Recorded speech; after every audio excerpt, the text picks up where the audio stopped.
Shalom, shalom, tudo bem?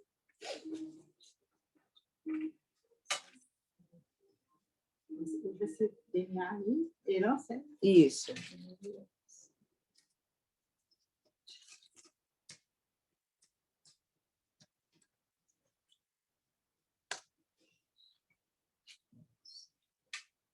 Estamos iniciando.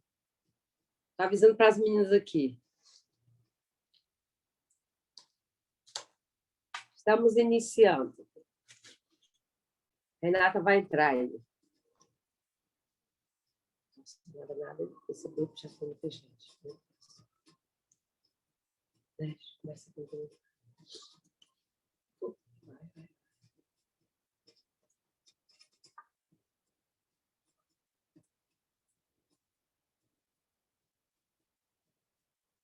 Tirar isso.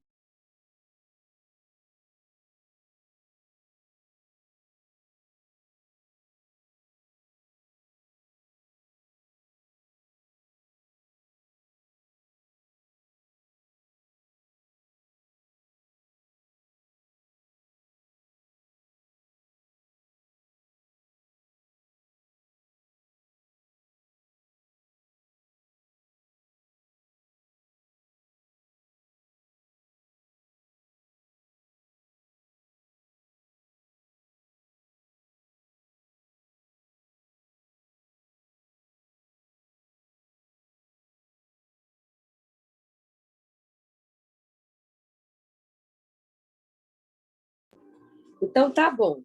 Vamos lá, né? Todo mundo bem? Será que eu não estou ouvindo vocês? Vocês podem ligar os microfones, viu? Como vocês quiserem falar.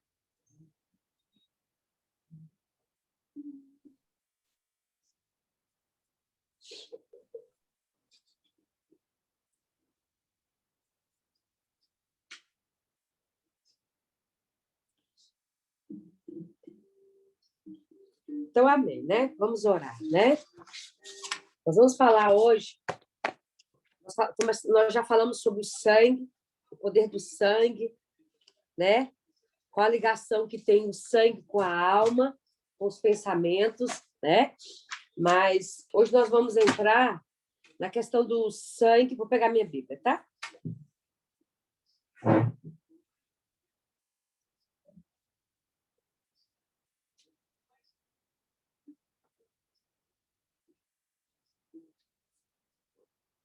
Acho que mas tem cafezinho aqui ainda. Trouxa de chá. Que bom. Tá ouvindo, Renata? Quem vai orar aí para nós hoje? Não estou ouvindo ninguém. Será que é meu telefone?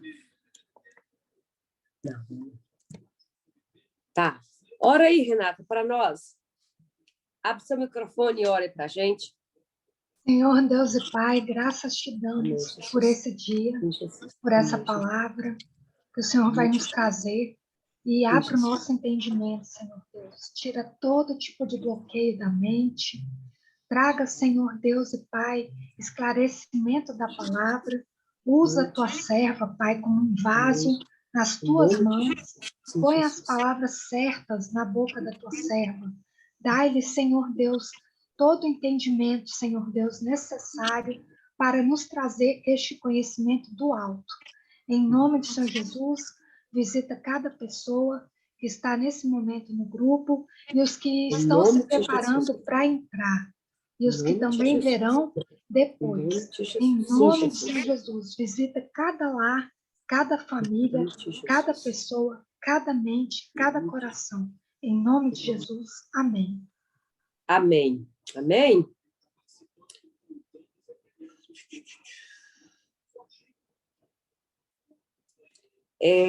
Nós estamos falando sobre a questão do... Vamos falar sobre o sangue, mas a questão do DNA, tá bom?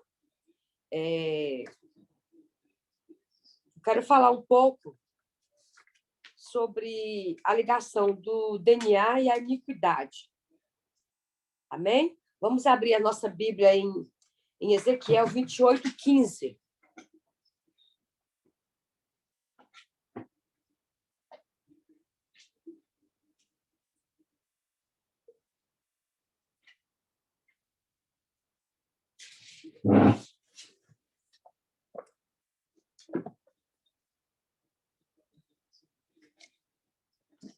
Ezequiel 28, 15.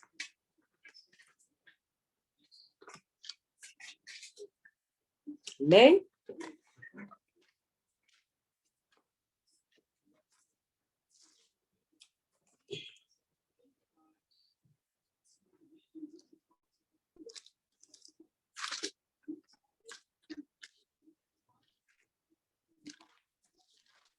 Então, Ezequiel 28, 15 e 18. Diz assim para a gente: por meio dos teus muitos atos malignos e pecaminosos e de tua injustiça, 28, 15 a 18, desculpa, tá? Naquele tempo eras perfeito e irrepreensível em teus sentimentos e atitudes, desde o dia em que foste criado, até que se observou malignidade em ti. Algumas traduções diz,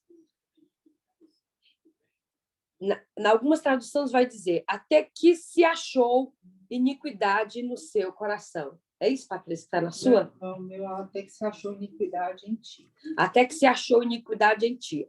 Se alguém tiver outra versão diferente, pode me ajudar, tá bom?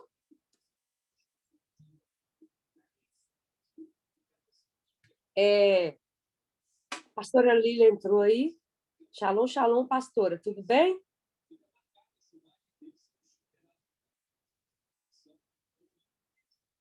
Pode ligar o microfone quando eu falar, se vocês quiserem falar, tá bom? Então, o texto para a gente iniciar, para nós entendermos o que é iniquidade. A primeira iniquidade que se fala na Bíblia foi achada no coração de Lúcifer, né? Então, em Ezequiel 28, do 15 ao 18, disse assim: naquele tempo eras perfeito e irrepreensível em teus sentimentos e atitudes, desde os dias que foste criado, até que se observou iniquidade em ti. Por intermédio dos teus muitos negócios em toda a terra, encheste teu coração de arrogância e brutalidade. E pecaste. Por este motivo, eu te lancei profanado e humilhado para longe do monte sagrado de Deus. Eu mesmo te expulsei, ó querubim da guarda, do meio da glória das pedras fulgurantes. O teu coração tornou-se altivo e soberbo por causa da tua impressionante formosura. E corrompeste a tua sabedoria por conta do teu esplendor. Por conta do teu esplendor.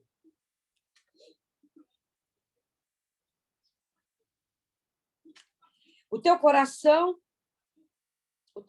tornou-se altivo e soberbo por causa da tua impressionante formosura. Então, ele se tornou soberbo, né? Por causa da sua beleza. E corrompeste a tua sabedoria por conta do teu esplendor, da tua fama. Por isso eu te lancei à terra. Fiz de ti um espetáculo e advertência perante os reis e governantes. Por meio dos teus muitos atos malignos e pecaminosos, de tua injustiça e desonestidade, nos negócios e comércios profanaste até os teus próprios locais sagrados de culto. Por isso, fiz sair de ti mesmo um fogo tal que consumiu e te reduziu a cinza jogada ao chão, à vista de todos quantos estavam contemplando todos estes acontecimentos. Esse é o texto que vai nos dizer que o primeiro ser, né? O primeiro ser onde se encontrou iniquidade foi em Lúcifer, né? Então, a origem da iniquidade ela se encontra na queda de Lúcifer. Surge no momento em que esse arcanjo, cheio de beleza e perfeição, dá cabimento a um pensamento totalmente desalinhado dos pensamentos de Deus. Aqui entra algo que nós falamos sobre a guerra pela mente. Todo pensamento ele precisa passar no crivo da palavra de Deus e pelo crivo do Espírito Santo. Caso contrário, esses pensamentos eles começam a tecer, né? A criar iniquidade, tá? Iniquidade em nós. Foi isso que aconteceu com Lúcifer.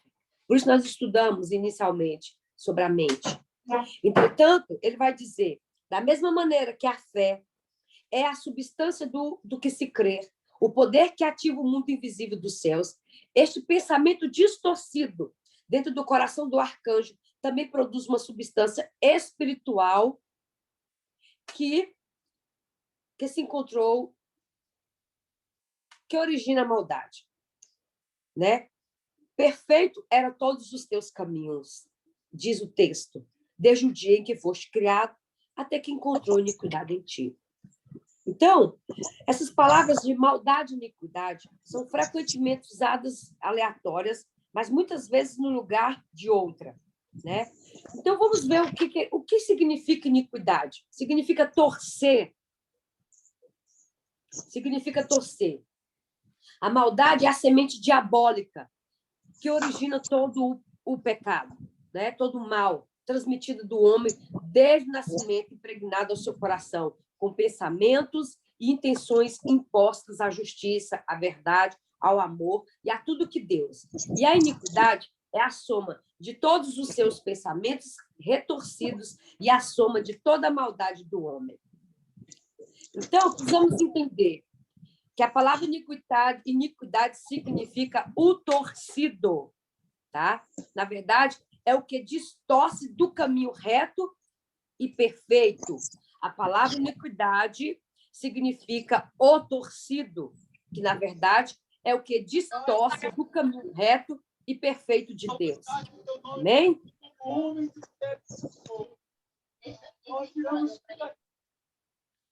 Tá?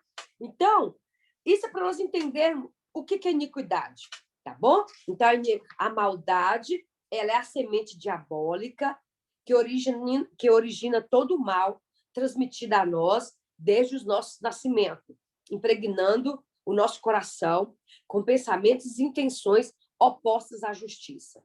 Tá certo?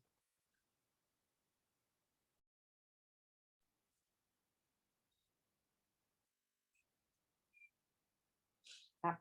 Então, quando a gente vai ver que a iniquidade ela se originou em Lúcifer, então a iniquidade está ligada intrinsecamente ao mundo espiritual das trevas. É ali onde o diabo conecta as maldições que herdamos dos nossos antepassados. Entendeu agora? É nessa área, mesma área, onde as bases legais de doenças são enraizadas. Tá? Então, agora nós vamos entender por que a Bíblia trata tão sério a questão do sangue e a questão da genética e a questão da união de homem e mulher. Entendeu? Espera aí. Só um minutinho, tá? Desativar o som de todos. Aí, agora para entrar. Estava desativando o som, que aí quando vocês precisarem, vocês ativam e desativam, tá bom? Então, precisamos entender que a iniquidade ela está ligada à questão, a iniquidade está ligada ao mundo espiritual, ok? Então, aqui, quando eu trago a iniquidade através do meu DNA e eu sou formado, essa iniquidade ela vai sendo depositada nos meus ossos, tá? E a Ana Mendes vai nos explicar muito bem no livro dela que essa iniquidade ela é um cordão escuro que vai mapeando os ossos e até o espírito, tá bom? É por isso que quando ele fala que aqui também é onde se encontra a legalidade de Satanás nos roubar e oprimir. A iniquidade também é um obstáculo constante para se receber a plenitude das bênçãos de Deus. Se você tem algum problema em alguma área que você não consegue romper, seja ela financeira, isso quer dizer que há iniquidade nessa área e por isso você não consegue romper. Você precisa analisar, tá? E você precisa analisar, buscar no Senhor, você precisa orar e buscar no Senhor a direção de que iniquidade está gerando essa sua debilidade espiritual. Seja nas suas finanças, seja no seu relacionamento, no seu casamento, seja na questão dos filhos, de alguma forma, tá? Porque essa é a principal porta que o império do diabo tem sobre a vida do ser humano, crente ou incrédulo. É através da iniquidade que o maligno permeia o nosso coração para instalar em nós todo tipo de desejos perversos, tá? Perversos e pecaminosos. Isso se chama concupiscência. Uma vez transmitida pela herança do pecado, esta irá corromper a alma para que comece a desejar fazer o mal. Lembra que começa no coração o desejo da prática de algo que, de repente, você nunca pensou, você nunca viu. Mas é porque há uma raiz de iniquidade em você que você herdou e essa iniquidade está sendo ativada no ciclo, no tempo de repetição que o inimigo, de alguma forma, farejou isso, está sendo ativado em você. O que eu e você temos que fazer como cristão? Precisamos conhecer os princípios bíblicos, precisamos conhecer a base bíblica, os fundamentos bíblicos, os mandamentos, as ordenanças do Senhor, para então, né, nós sabemos que aquele pensamento ou aquele desejo, aquilo que estamos, ou de repente praticamos de alguma forma, não faz parte do caráter de um cristão. Não faz parte dos pensamentos de um cristão, não faz parte das atitudes de um cristão, e nem faz parte de um comportamento, de uma vida de uma pessoa cristã, que tem o Espírito Santo. Tá? Por isso que quando chega a certa... Aí fala que uma vez transmitido pela herança do pecado, esta irá corromper a alma para que se comece a desejar fazer o mal. Isso é uma força tão irresistível que, em muitos casos, leva pessoas boas a cometerem pecados abomináveis. E aí você olha para alguém e aponta para ele e diz assim, como é que essa pessoa caiu nesse pecado? Meu Deus, como é que esse pastor, como é que esse irmão, um homem tão de Deus, um homem tão alinhado, como é que ele caiu? Irmãos, existia pecado antes de Lúcifer? Não. E ele foi corrompido por quê? Pela sua muita beleza e pela sua muita sabedoria e pelo sucesso. E aquilo corrompeu o coração do homem, de Lúcifer. Enquanto um homem que vivia e pisou no Monte Santo, um ser, homem não, perdão, um ser que vivia no céu e pisou o Monte Santo de Deus. E ele é um querubim da guarda do trono. Irmãos, isso é tremendo. Quanto mais em nós. Por isso que Paulo vai dizer que devemos renovar a nossa mente, para sabermos qual seja boa, perfeita e agradável do Pai. Mas para mim saber discernir tudo isso, eu preciso conhecer. E nisso, nossos irmãos israelitas, tá? Eles fazem muito bem, que é conhecer as 613 leis que o Velho Testamento, que a Torá, nos ensina a respeito de caráter que Deus exige, de pensamentos, intenções e práticas. Por isso, se você tem dúvida ainda do que é certo ou errado, eu vou, me desculpe te dizer, mas se você um dia aceitou Jesus, você recebeu o Espírito de Deus, o Espírito de Jesus, o Espírito que nos convence do pecado e nos ensina todas as coisas.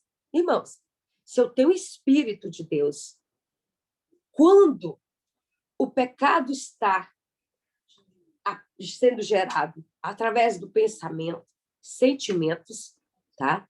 Porque, irmãos, os sentimentos também é pecado, os pensamentos também é pecado, e as ações também é pecado. Por quê? Aqui disse assim, ó, naquele tempo eras perfeito e irrepreensível em teus sentimentos e atitudes, até que foste criado e que se observou iniquidade em ti, por intermédio de teus muitos negócios. Então, ele vai falar, os teus eras perfeito e irrepreensível, os teus sentimentos e atitudes. Então, assim, se há pensamentos e sentimentos e atitudes perfeitos, há também pensamentos, atitudes que não são perfeitos. Por isso que Paulo vai dizer, renovai a vossa mente, que nós devemos levar todo pensamento cativo e obediência a quem? A Cristo. É isso que Paulo nos ensina. Paulo, ele entendeu o fundamento do gerar iniquidade. Porque além da iniquidade que eu herdei, alguém gerou essa iniquidade para que eu herdasse, eu também gero iniquidade para a minha posteridade. Qual foi a iniquidade que a igreja de Cristo gerou em nós?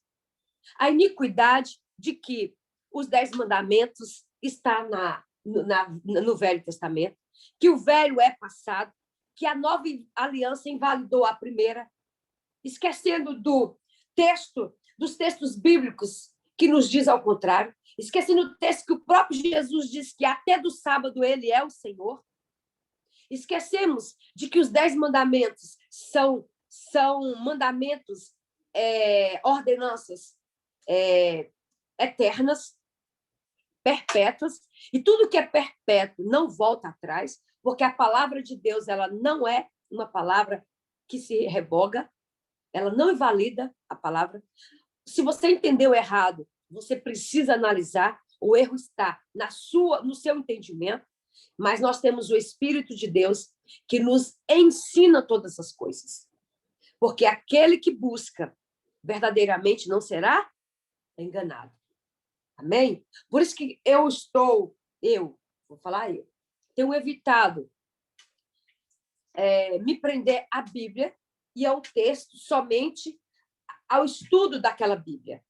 Porque aquilo é uma interpretação daquela pessoa. E a Bíblia vai nos ensinar que a palavra de Deus ela é viva e eficaz e se renova todo dia.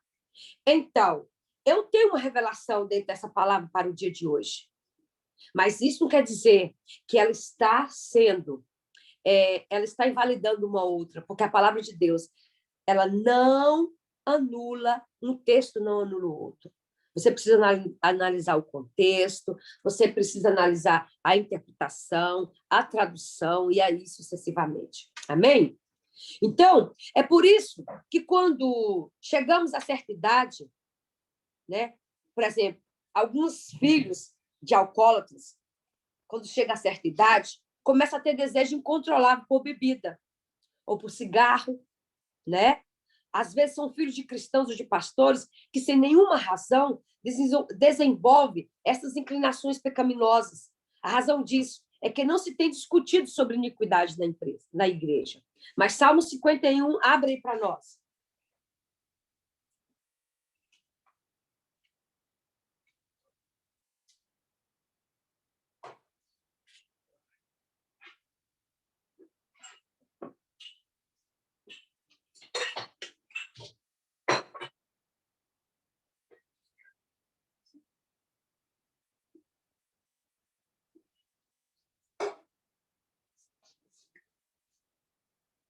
Pegar chá aqui para nós. Tomei uma cházinha. Chá bem, tá? Eu canelo. Então, Salmo 51. Davi nos dá uma explicação para o seu pecado.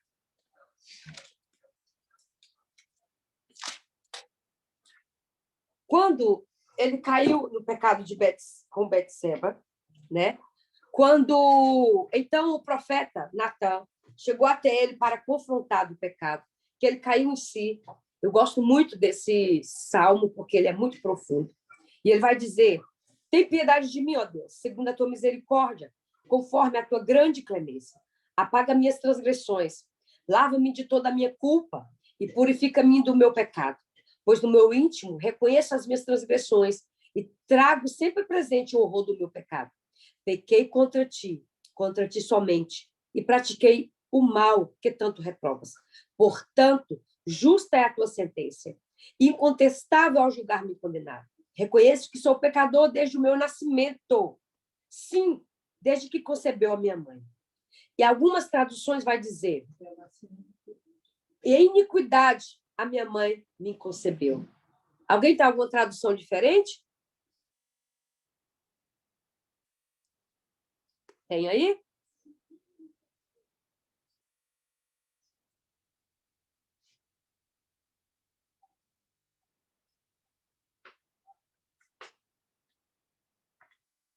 Alguém aí achou outra tradução?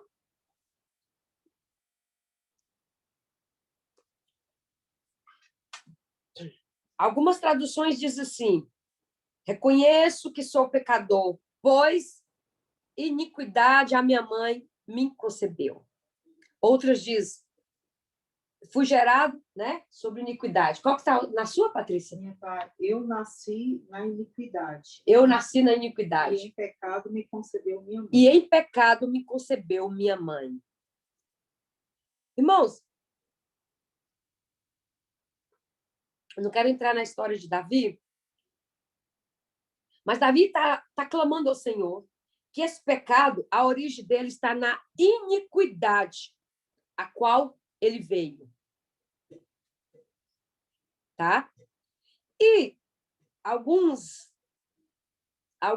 estudantes, pesquisadores, teólogos, historiadores, tá? Bíblico, eles vão, através das tradições judaicas e o contexto histórico da época em que Davi foi encontrado ali na casa de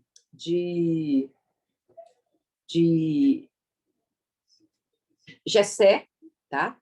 Quando o profeta Samuel foi ali ungí-lo como rei, e quando ele chegou até ali, todos os filhos estavam esperando. Irmãos, a visita de um profeta, de um calibre de Samuel, naquela época, o sacerdote, era como se fosse, irmão, a visita de um homem como um presidente, uma autoridade, tá? Então, quando essa autoridade chegava, o profeta chegava na sua casa, geralmente, se você ler o texto anterior, diz assim, Samuel diz ao Senhor, se Saul souber que eu vou até a casa de Jessé, ungir um de seus filhos rei, ele vai me matar. E o Senhor disse assim para ele, diga que você foi sacrificar.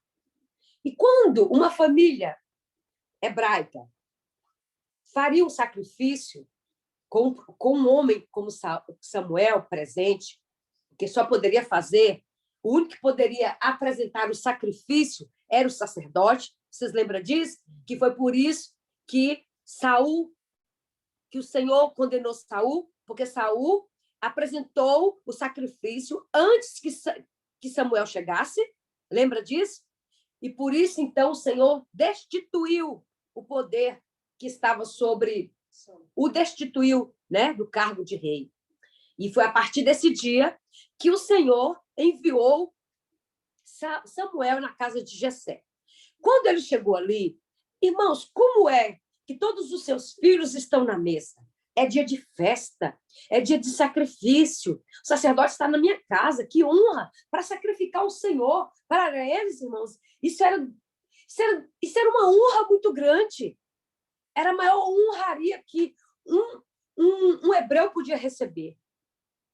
E então, todos estavam ali sentados. E a Bíblia vai dizer que todos os filhos foram chegando. E chegou um cara muito bonito, né?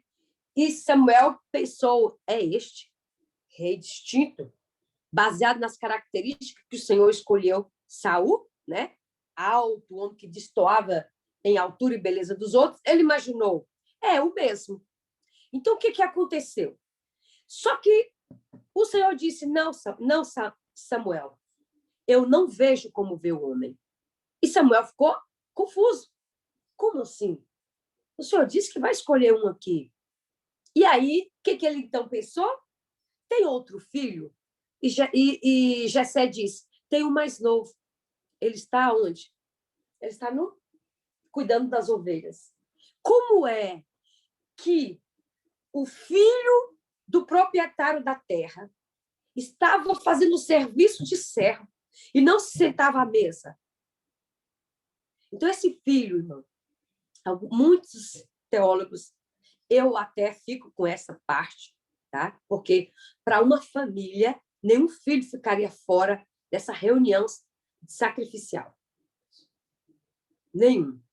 Então, eles consideram que Davi era um filho bastardo. Por isso que ele diz que em iniquidade a minha mãe me concebeu. Em pecado eu nasci, em pecado eu fui gerado. Por quê? Tem um salmo que Davi diz que eu sou estranho para os meus irmãos e para os filhos da minha mãe. E tem outro que ele diz que os da minha casa são meus próprios inimigos. Entendeu? Então, e quando Jessé disse isso, tem o mais novo, o caçula, geralmente é o mais paparicado. E ele não era paparicado, porque ele não estava ali. Então ele disse, manda eu buscar. E ele entendeu que aquele filho não estava ali, porque ou ele era rejeitado, então era o bastardo, porque não se sentava à mesa. Lembra que o bastardo, né, não tinha lugar, né, dentro desse contexto? Porque estava sacrificando. E existia uma lei que diz que nenhum bastardo se assenta na Assembleia dos Santos, dos Justos. E o Senhor, mais uma vez, né, quebra paradigmas, quebra, né, e manda chamar. Por que será que o Senhor fez isso, né? Manda chamar Davi e Samuel diz: ninguém senta à mesa até que ele chegue. E o tom de Samuel não foi um tom bom. Se você for entender a entonação do texto, ele estava chateado com isso. Tá? Então, essa iniquidade geracional foi a qual ele disse: por isso eu caí nesse pecado. Meu pai caiu no mesmo com a minha mãe. Foi o mesmo pecado que Davi cometeu com Betseba. É como se ele dissesse: é o mesmo pecado a qual eu fui gerado.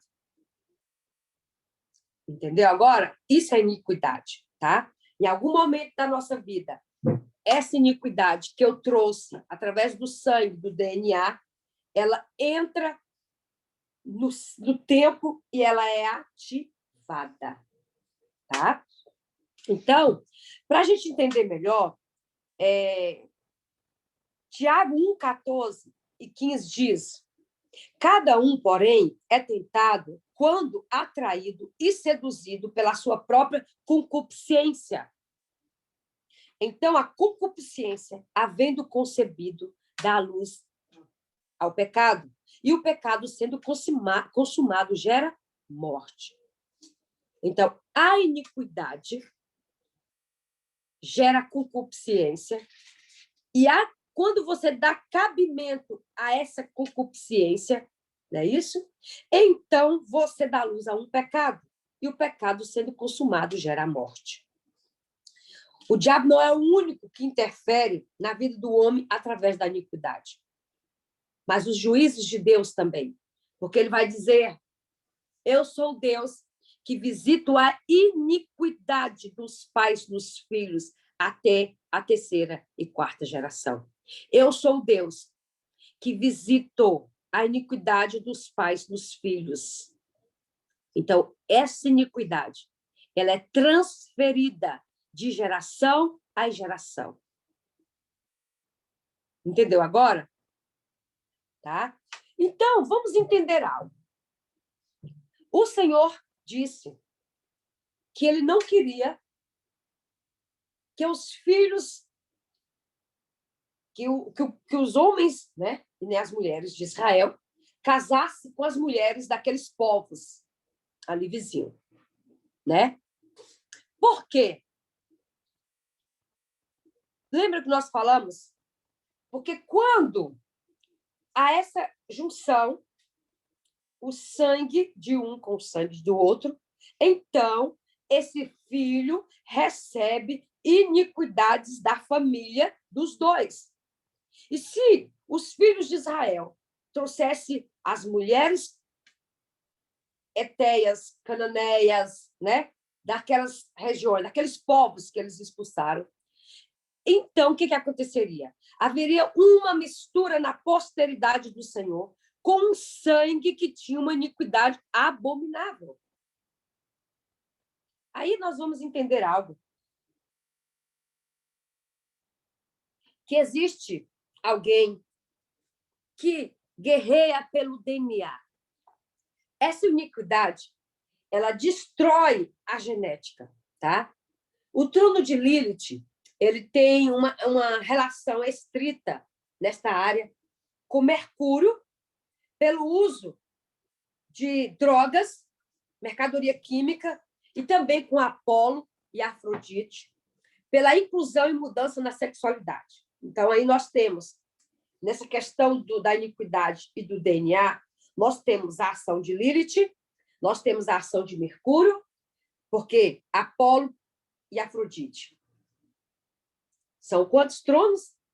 4 tronos. Tá? A primeira ação que nós vamos ver, quando você vai olhar Gênesis 6, com os olhos agora diferentes, havia ali, a Bíblia vai dizer que a maldade do homem, né, o pecado, chegou a uma insuportável para Deus.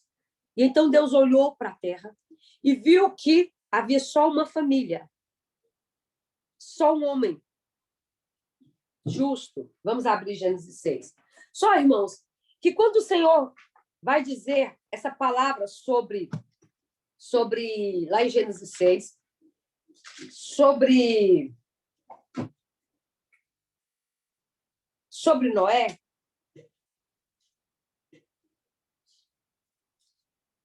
contudo, a Noé o Senhor demonstrou misericórdia.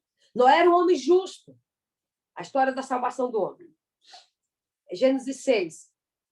Noé era um homem justo, íntegro em todos os seus íntegro entre todos os seus contemporâneos e andava com Deus. Essa palavra justo, ela tem uma tradução que não traz no quesito de justiça, mas na verdade não é em parte isso. Está falando que, na verdade, o que a tradução, o que o original dizia, vamos entrar agora, vamos entrar num alimento mais sólido. Essa palavra, ele quer nos dizer que o DNA de Noé, da família de Noé, era o único ainda que conservava, tá, como o adâmico, sem as contaminações, porque a humanidade, praticamente, ela estava híbrida, contaminada de iniquidade. E essa contaminação foi gerada, no início do texto, vai dizer que, então, quando a humanidade começou a se multiplicar sobre a face da terra, nasceram muitas mulheres. Os filhos de Deus viram que as filhas dos homens eram atraentes e escolheram para si aquelas que lhe agradaram os olhos. Quando a Bíblia vai dizer filho de Deus, está dizendo dos anjos caídos. Tá? Quando a Bíblia vai dizer as filhas dos homens, está dizendo das mulheres. Quando vai dizer filho do homem, está falando do filho do homem. Quando está falando filhos de Deus, está se referindo aos seres celestiais. Só que, nesse caso, está se referindo aos anjos caídos. E esses anjos caídos, na verdade, eles olharam para essas mulheres e viram nelas a possibilidade de multiplicação, porque eles não têm a capacidade de multiplicar. Só o homem, o Senhor criou com a capacidade. Multiplicai e enchei a terra. A humanidade começou a multiplicar. Olha que o texto vai iniciar dizendo que a humanidade começou a se multiplicar. E eles viram que os homens se multiplicavam e eles não. Então, eles arquitetou um plano. que esse plano, na verdade, era corromper a genética do homem, o DNA do homem, tá? Para que ele perdesse todo o resquício do DNA adâmico, que era conforme a imagem e semelhança de Deus. Por que tudo isso? Porque lá no Jardim do Éden, quando Deus liberou a profecia de que da mulher nasceria aquele que pisaria a cabeça da serpente, então, a partir de então, Lilith começou a arquitetar o plano para denegrir a genética do homem, sabendo que essa genética híbrida misturada, porque essa genética começou a ser contaminada de tal forma que é aí que há, se vocês pararem para analisar, vamos ser críticos agora, como é que houve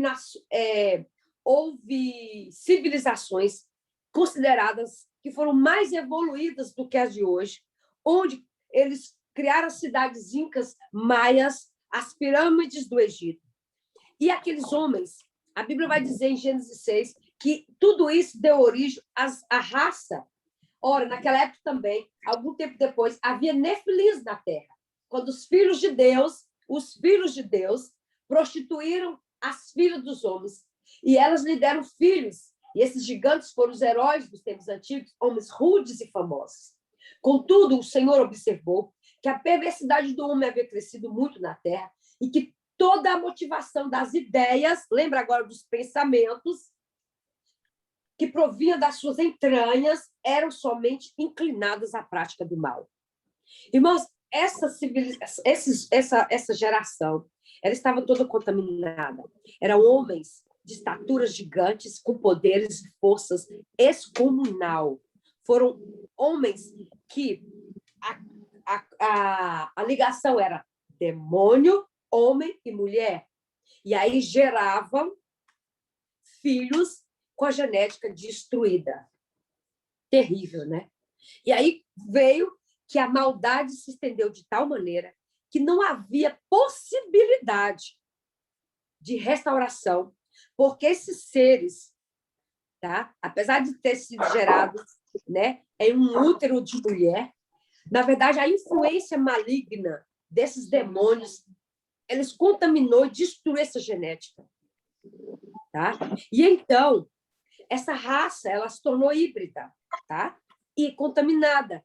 E a única raça, e a única família que o Senhor viu que não tinha esse DNA destruído, porque Deus não faria, não colocaria novamente, né?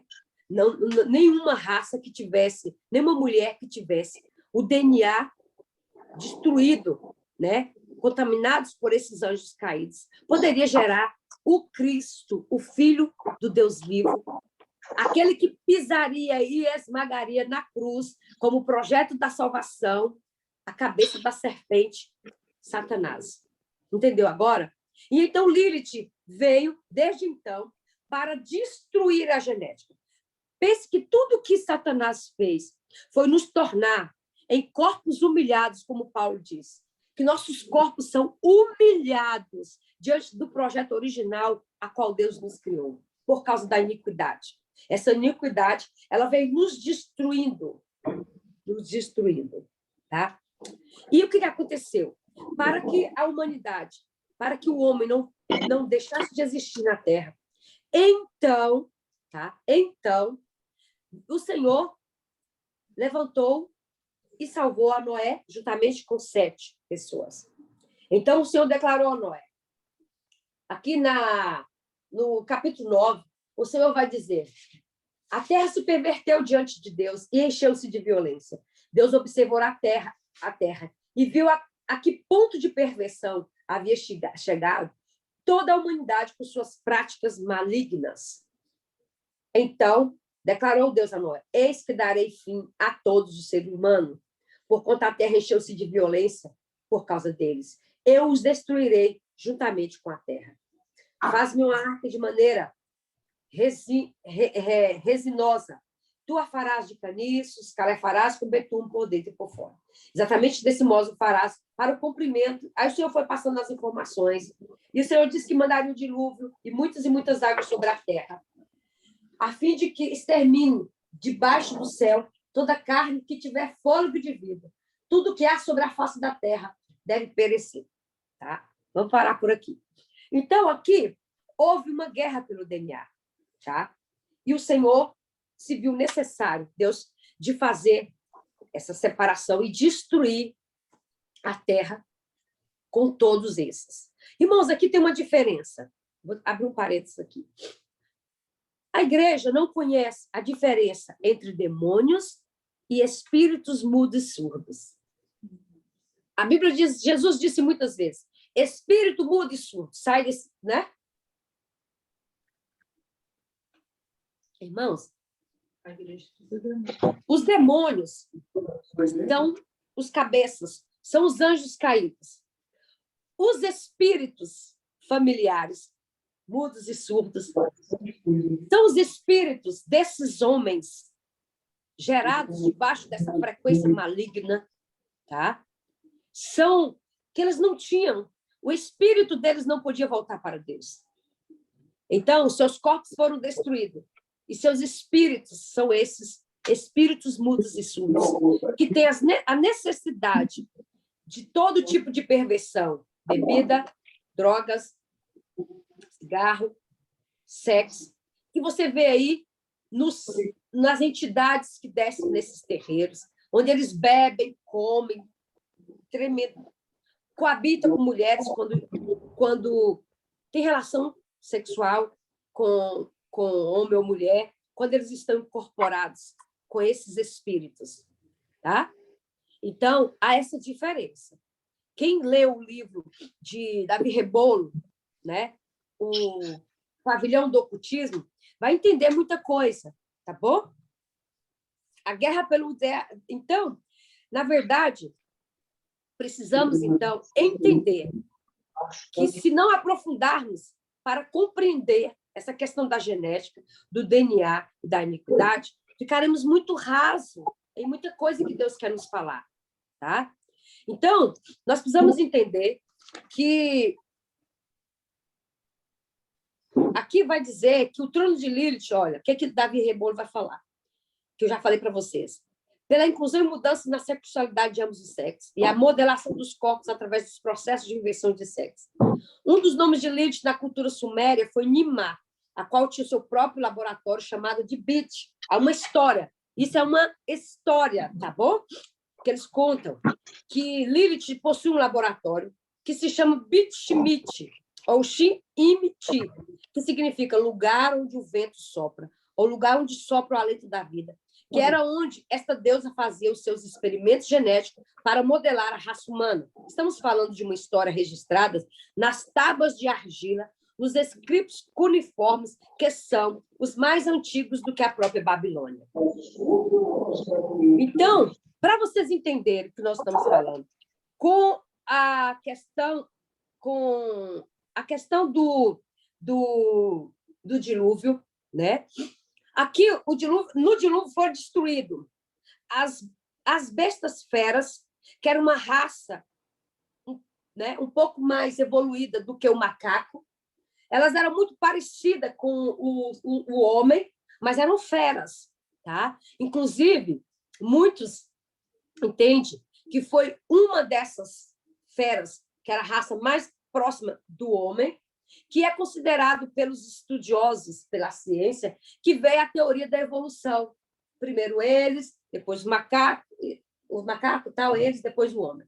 Por quê? Existiu essas feras. A Bíblia vai falar sobre isso, sobre as feras, mas tudo isso foi morto, foi destruído no dilúvio. Assim também como os ossos que a gente vê, que encontra dos dinossauros, os fósseis desses animais gigantes, dessas feras, que a besta vai falar dessas bestas do mar, as bestas do deserto, toda essa raça desses animais, inclusive dessas feras, tá? A qual Caim escolheu uma dessas, que eram mulheres, e procriou e criou uma outra raça. Entendeu agora? Então, é aí que entra muita explicação, tá? Que é uma outra aula que a gente pode estar estudando depois. Tá bom? Mas o que eu quero falar aqui é que Gênesis 6 já nos demonstra que houve ali uma guerra pelo DNA. E Deus teve que criar um plano, que foi o dilúvio, para salvar a raça humana dessa contaminação. Tá? Então, nós entendemos que precisamos entender que quando não nos aprofundamos a compreender que todos esses fatores de influência foram deixados na sociedade, nós vimos também que nos últimos anos, agora 20 anos ou 30, existem laboratórios que estão desenvolvendo partes do corpo humano, até pessoas a partir de células, não é isso que nós estamos vendo? Esse laboratório, tudo isso que o homem está criando hoje, a história está escrita nas argilas, nos cuneiformes, antes de Babilônia, já está falando sobre isso, né? Que Lilith tinha esse laboratório onde ele tinha essa criação. Então, vamos ler uma palavra que eu acho perfeita quando eu encontro histórias assim, que lá em Eclesiastes 3 diz, 15, assim, tudo que há já havia existido. O que será já existiu antigamente. Deus pode renovar o que já passou. Eu sempre volto nesse texto para vocês entenderem que nada é novo debaixo da terra. É a Bíblia que diz, não é isso que Salomão diz? Não existe nada novo. Então, viu? Então, hoje, nós vimos isso, que é exatamente um pedaço daquilo que nós vimos. Que Lilith, né? Ela fazia experimentos genéticos para modelar a raça humana. Daí nós vimos aquelas histórias da mitologia grega, onde os deuses desciam à terra e tinham relações com as mulheres e geravam filhos semideuses. Interessante, né? Entendeu agora? Então, o que acontece? Deu para entender o que acontece? Que essa mitologia grega, esses filmes fantasiosos que o cinema criou, essas histórias maravilhosas dos semideuses que descem à Terra, têm relações com mulheres, geraram filhos semideuses com poderes especiais, né, para ajudar a raça humana. Tem uma coisa que dá para identificar aí, com Gênesis 6. Você tinha parado para pensar? E aí, existe uma palavra em Judas que vai dizer que esses seres, Judas 1, versículo 6, vai dizer, e quanto aos anjos que não guardaram sua autoridade e santidades originais, mas abandonaram os próprios domicílios, eles o têm mantido em trevas, presos com correntes eternas, para o julgamento do grande dia. E semelhante a estes, Sodoma e Gomorra e as cidades circunvizinhas entregaram-se à imoralidade e a todo tipo de depravação sexual, estando sob o castigo do fogo eterno. Essas cidades nos servem de exemplo. Ora, estes, da mesma forma, como alucinados e inconsequentes, não apenas contaminam o próprio corpo, mas rejeitam a autoridade instituída e caluniam os seres celestiais. Está falando dos anjos, tá? Que saíram dos seus lugares e fizeram isso com as mulheres e geraram esses filhos. Entendeu agora? 1 Pedro 3, 1 a 5, também nos fala algo semelhante. Aí você vai dizer que nunca.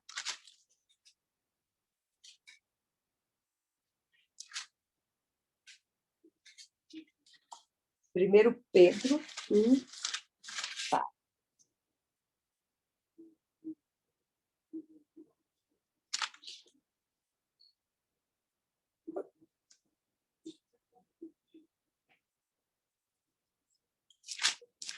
Deixa eu achar aqui, tá? A cabeça da gente é boa, mas não é muito, não. Aqui.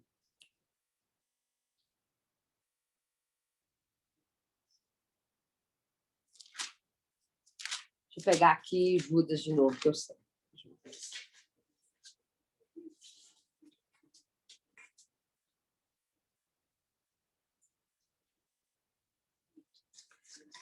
Pedro também vai nos falar sobre isso. Deixa eu achar onde que está, tá?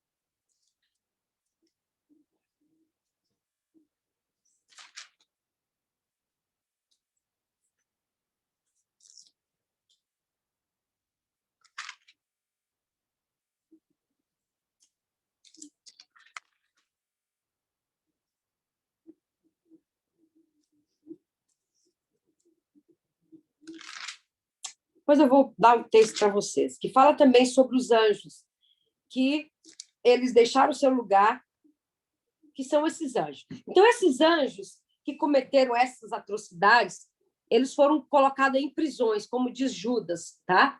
Nessas prisões.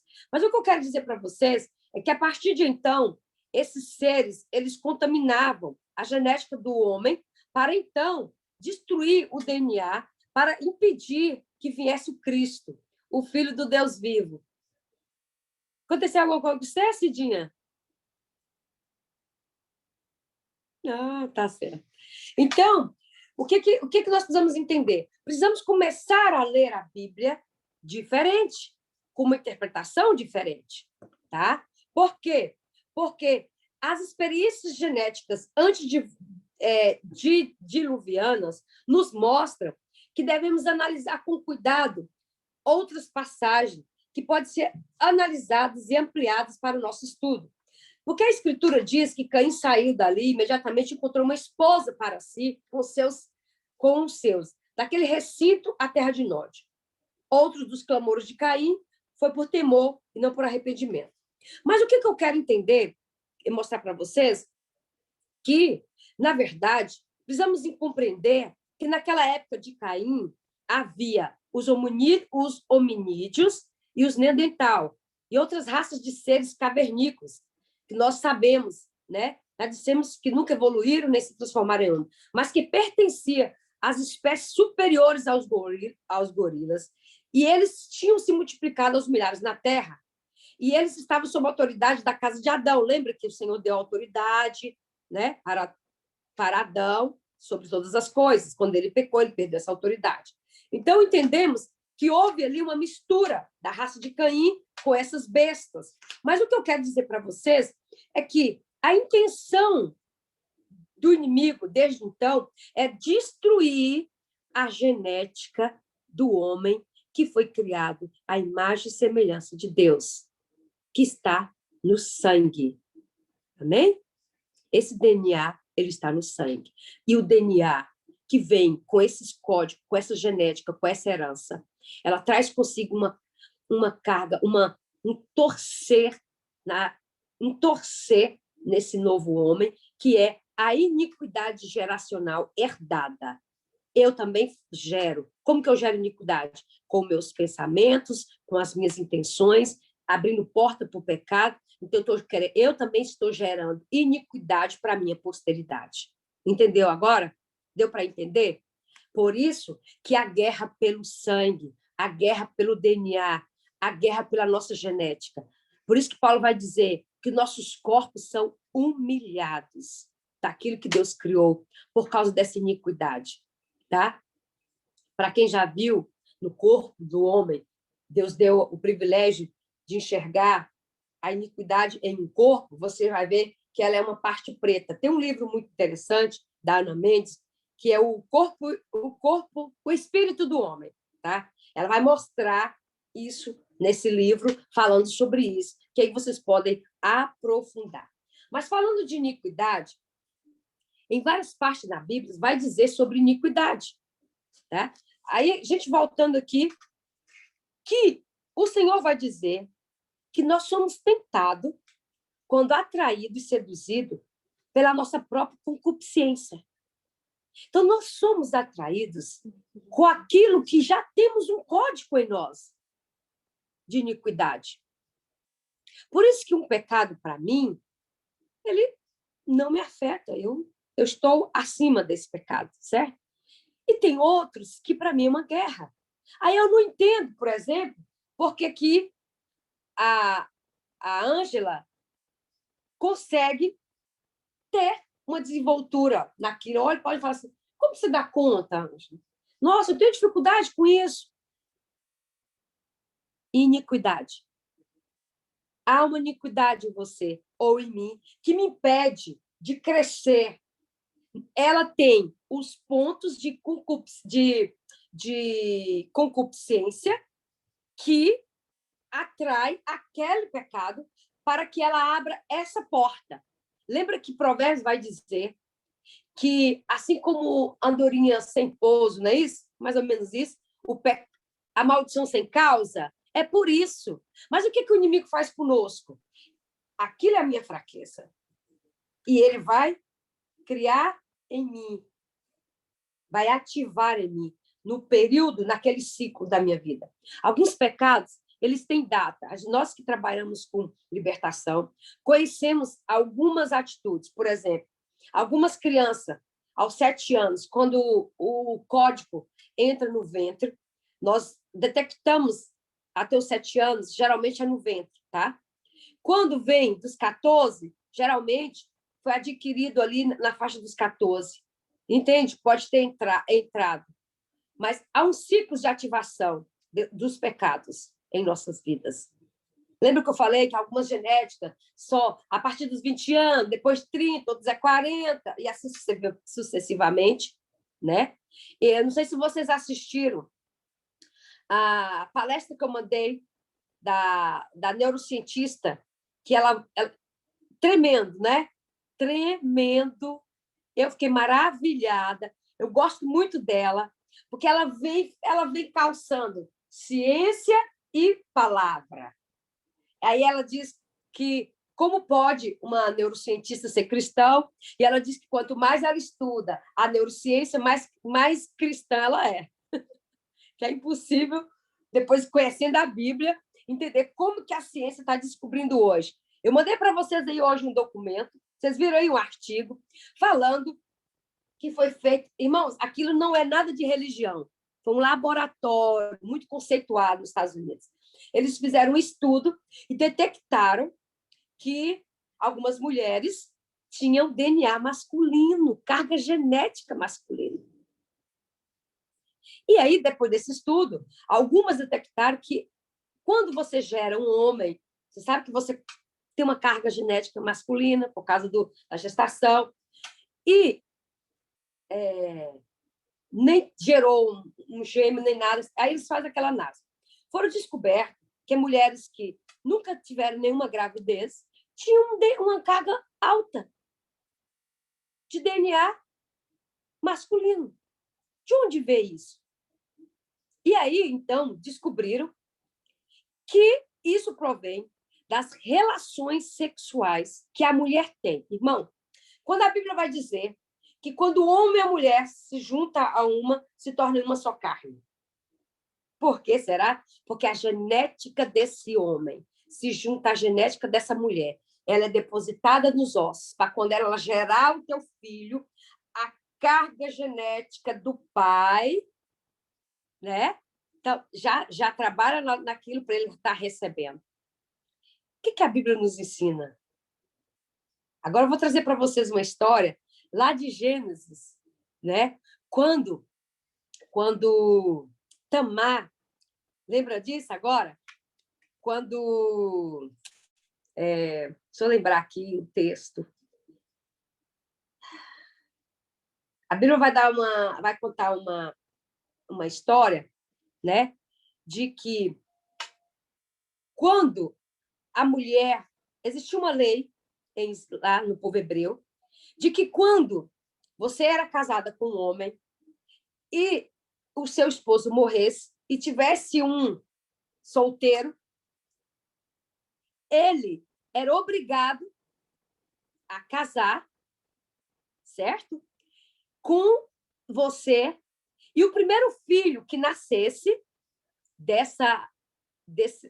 vocês, ele era considerado como do que já morreu.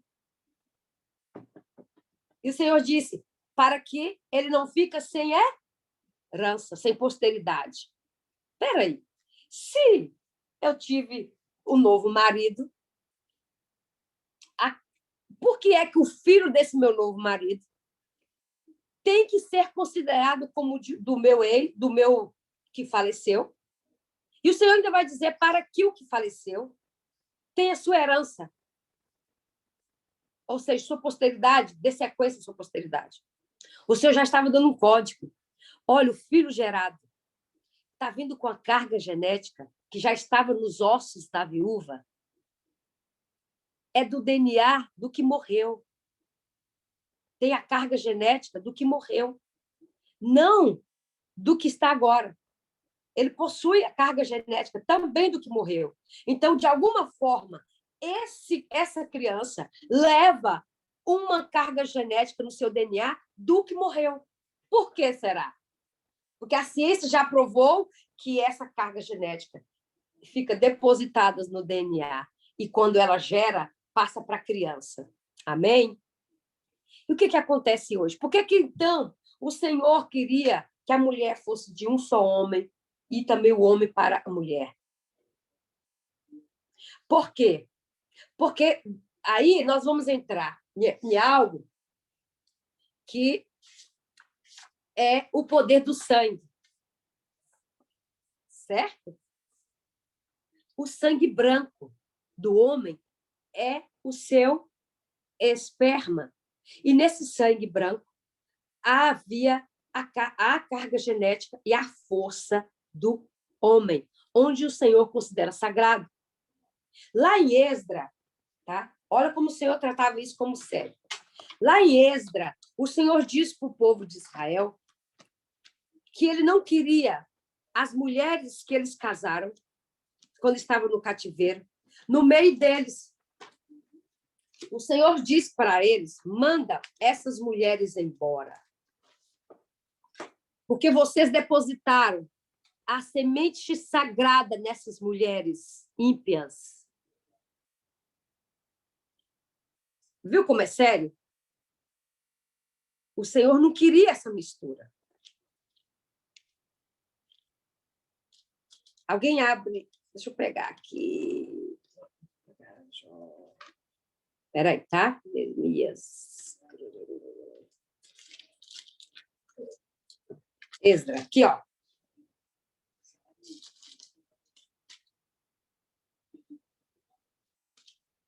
Aliança pagã são desfeita.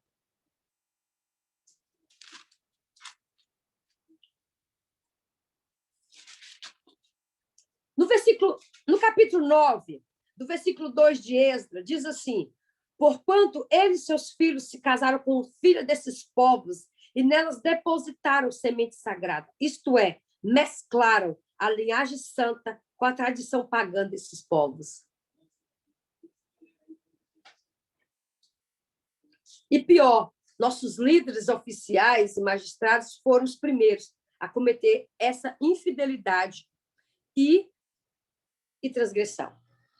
Quando Deus exigia, na lei hebraica, que a viúva se casasse com outro filho, era para manter a linhagem do que morreu. O Senhor já estava explicando aquele documento que eu mandei para vocês hoje, que a carga genética do filho gerado, do primeiro filho gerado nesse segundo casamento, ele tem carga genética do primeiro marido. Sério isso, né? E então nós não entendemos hoje por que as mulheres que têm muitos parceiros sexuais, então ela tem nela a genética de muitos parceiros. E a Bíblia vai dizer que o sangue, lembra disso? Derramado na terra, clama. E esse sangue branco nessas mulheres clamam por esses homens. E as almas estão ligadas. E essas mulheres têm problemas, geram filhos que você... A Ângela, que é psicanalista, deve falar melhor sobre isso. São pessoas que não se sentem fazer parte de nada, não se sentem parte da família, se sentem deslocada, porque genética chama genética. Tá? Isso é tão interessante, irmã, que se você tiver uma irmã que você nunca soube, e você for estudar na escola, que ela também é, na mesma sala vocês vão ficar amigas íntimas. Porque a sua genética é atraída para dela, porque vocês são compatíveis geneticamente. E sabe por que os filhos dessas pessoas, onde tiveram muitos parceiros, têm problemas existenciais? Porque dentro deles há uma mistura de vários DNA. É uma identidade deturpada, destruída, uma personalidade contaminada, onde tem mistura de DNAs, de códigos. É o que Deus falou. Não quero os filhos que vocês geraram no útero dessas mulheres contaminadas, ímpias. Vocês contaminaram a minha semente, porque vocês são santos, e depositaram a semente sagrada no útero, contaminando, mesclando uma raça que eu não queria para vocês. Irmãos, e Deus foi duro ali. Eu acho esse texto pesado. E, irmão, eu vou dizer para vocês, eu nunca vi alguém pregar sobre esse texto. E eu comecei a estudar sobre genética, sobre DNA e sangue, há muito tempo atrás. E eu me deparei com esse texto. Eu fiquei maravilhada. Falei, olha, o Senhor queria uma raça, mas não era por acepção, era por causa da iniquidade geracional. Era por causa disso. Entendeu agora? Era por isso. Deus não queria nem que uma tribo se misturasse com a outra por causa dos códigos. Porque uma tribo tinha um código para aquela, e aí ia haver confusão. Um queria ser o guerreiro, outro queria ser a mesma coisa, tudo ao mesmo tempo, e não ia sair nada. Entendeu agora? A genética, ela é muito mais do que nós possamos imaginar. Ela é muito mais. Por isso, eu estava conversando com a irmã ontem, né, Ana? Falando sobre isso. Aí você fala, e agora? Tive muitos parceiros, então agora... Aí você vai entender. Por que as mulheres sentem de problemas hoje? Muitos problemas câncer no útero, né? Perca de útero, de ovário, ovários policistos, né? Problemas de gravidez, né? Problemas sérios, dores nos ossos, fibromialgia. Por que algumas doenças nos ossos é mais para a mulher?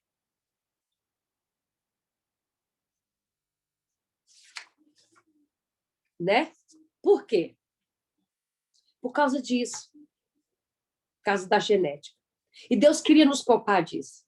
Quando ele fala da purificação, ele está falando que uma moça que se mantinha pura, ela não traz para sua posteridade essa carga amaldiçoada, esse código de iniquidade de muitas famílias. Irmão, se um fosse macumbeiro, o outro espírito, o outro isso, o outro aquilo, o outro isso, o outro aquilo. Tu imagina que confusão que não é?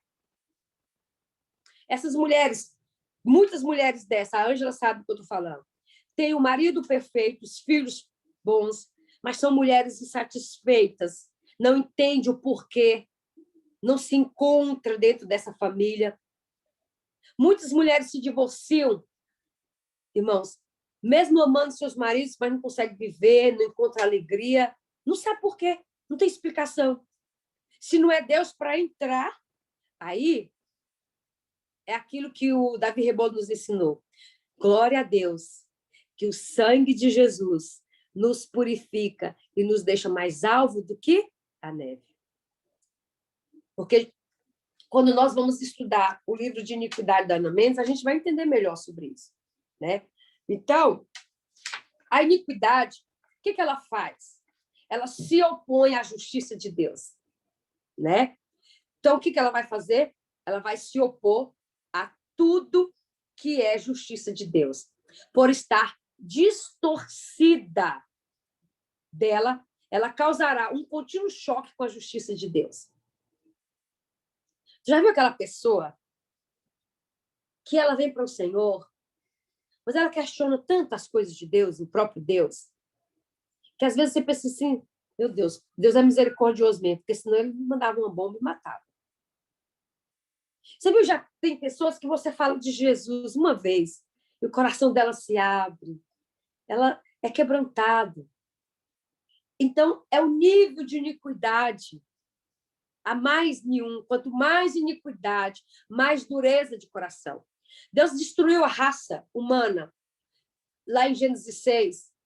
Porque ele era mau? Não. Porque não havia condição de arrependimento.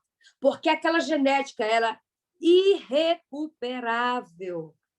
Ao tamanho grau de mistura de demônios, concupiscência, malignidade, perversidade e iniquidade. E o que Deus fez? Então, Deus trouxe o dilúvio. E Noé pregou 120 anos.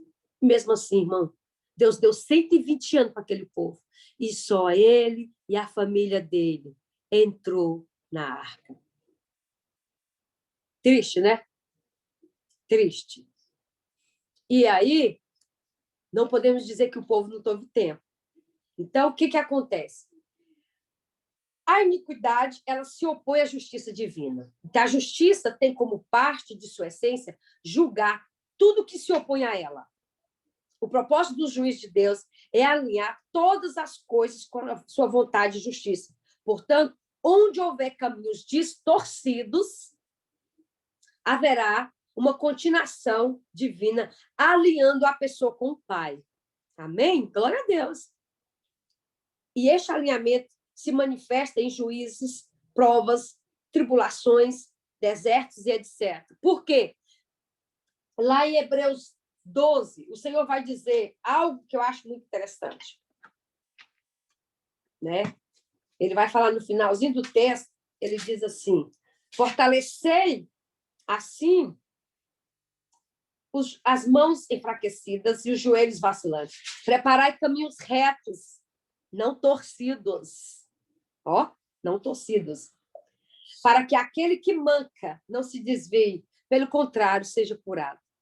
Até acho que foi a Ângela que me perguntou sobre a questão da coxa, né? Por que a questão da coxa. E agora, o que acontece? Quando nós vamos ver ali que os hebreus não podiam comer a coxa, não é isso, Ângela? Porque a coxa representa o caminhar em Deus. Está vendo? Ah, que linda! Linda! Então, quando chega ali com Jacó, irmão, sabia que aquela escada lá em Israel tem não sei se é uma imagem que eu já vi alguém falar, eu tinha essa imagem, vou procurar uma hora.